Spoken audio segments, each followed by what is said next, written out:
অনেক ছেলে আছে পরীক্ষা ফেল করে, মা বাপ কথা কয় না, ফেল করছে কথা কয় না, 2-3 দিন কথা বলে না। এখন ছেলের নাম মন্টু, তার এক বন্ধু আছে তার নাম ডবলু।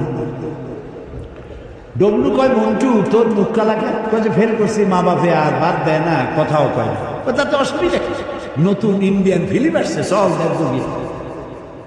ওর নিয়ে গেল, যায়া ফিল্ম দেখাইল, তারপরে কিছু ট্যাবলেট খাওয়াইল, কি বাহা বাহা ট্যাবলেট নাকি একটা আছে না, হ্যাঁ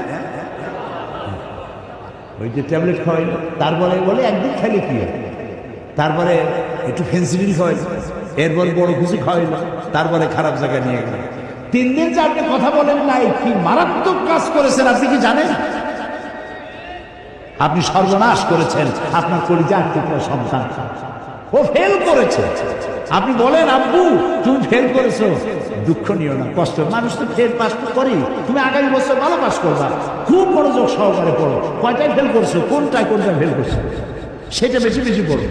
একজনে তো শুনছে তার ছেলে ফেল করছে, তা আলহামদুলিল্লাহ, ছেলে ফেল করছে তা আপনি আলহামদুলিল্লাহ করেন, ও যে ফেল করবে এ যোগ্যতাও আছে কিনা আমার সন্দেহ ছিল।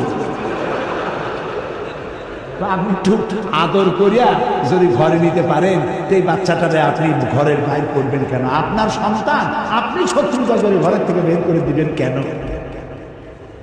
বাচ্চাগুলিকে ভালোবাসুন।